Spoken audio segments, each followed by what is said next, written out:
दूसरी ground report Ghughli block के ग्राम सभा बांसपार और गंगराई और सिसवा मुंशी के चौराहे को जोड़ने वाली सड़क की है। आपका पत्रकार काका ग्राउंड रिपोर्ट पर दिखा रहा है सड़कों का हाल। जिस सड़कों के लिए कहा जाता है कि ये सड़कें गड्ढा मुक्त हो जाएंगी और ये सड़कें गड्ढा मुक्त कागजों में हो गई हैं, उन सड़कों की ग्राउंड रिपोर्टिंग हम आपको दिखा रहे हैं। ये ग्रामीण हैं, कुछ उनसे हम बात करते हैं और पता करते हैं। आपका नाम क्या है चाचा? बिकाऊ। इस सड़क को कैसे देख रहे हैं? कैसी सड़क हो गई है? ये टूट गया था। टूट गया है? हाँ, आने जाने से टूट गया है। कितने दिन हो गए टूटे हुए? करीब 6 साल भर हो गए ना। हाँ, साल 2 साल से हो गए। साल 2 साल हो गए हैं, सड़क टूट गई है।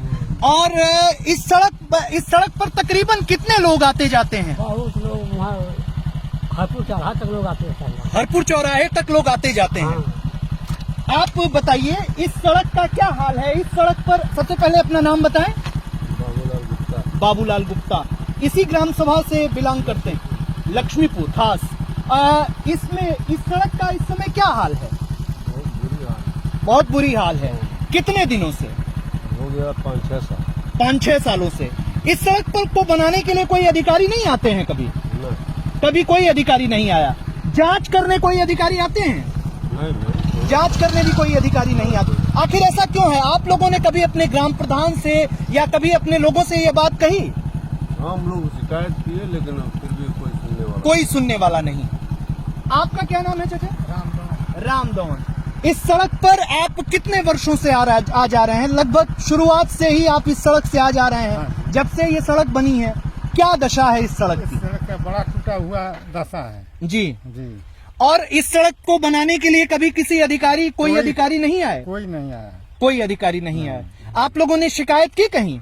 हम तो ग्राम प्रधान से कहा था नहीं सुनने नहीं सुन रहे हैं।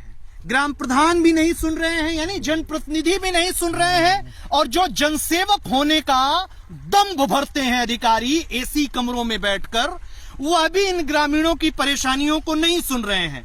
ये पत्रकार काका की दूसरी ग्राउंड रिपोर्ट है जो घुघली ब्लॉक के बांसपार, लक्ष्मीपुर खास, गंगराई और सिसवा मुंशी और महदेवा तक की सड़क यानी परतावल क्षेत्र की सड़क है ये। और इस सड़क का ये हाल देख लीजिए। इस सड़क का ये हाल देख करके सचमुच इस सड़क को भी अब रोना आ रहा होगा। अभी ग्रामीणों से आपने सुना और आप इसको प्रत्यक्ष रूप से देखिए ये सड़क कैसी हो गई है। इस सड़क को गड्ढों को देखिए, इस सड़क पर चलने वाले राहगीरों की परेशानी को समझिए। और पत्रकार काका के इस वीडियो के माध्यम से मैं अंकित मणि त्रिपाठी, अगर अधिकारियों तक और नेताओं तक हमारी आवाज पहुंच रही है तो आप इस सड़क को देखिए। ये चुनावी मुद्दों से क्यों भटक जाते हैं आप? चुनाव में जब आप मंचों पर चढ़कर इस बात को कहते हैं कि सड़कें गड्ढा मुक्त हो गई हैं, तो आपके नजरों पर वह कौन सा चश्मा लगा होता है जिस चश्मे के भीतर से आपको ये सड़कें नजर नहीं आती हैं? इस सड़कों को देख करके आप ये बताइए कि इन सड़कों के बुरे हाल के लिए जिम्मेदार कौन है? इन सड़कों के बुरे हाल के लिए कौन जिम्मेदारी लेगा? क्या उत्तर प्रदेश सरकार लेगी जिम्मेदारी, या केंद्र की सरकार लेगी जिम्मेदारी, या महाराजगंज और गोरखपुर में बैठे हुए लोक निर्माण विभाग के अधिकारी लेंगे जिम्मेदारी? इन सड़कों की परिस्थिति को समझिए जनाब, और समझ करके अपनी राय दीजिए। कमेंट बॉक्स में लिखिए आप कि इन सड़कों के बुरे हाल के लिए जिम्मेदार कौन है। क्योंकि अधिकारी बहरे हो सकते हैं, ये सरकार बहरी हो सकती है, लेकिन जनता जनार्दन कभी बहरा नहीं होता।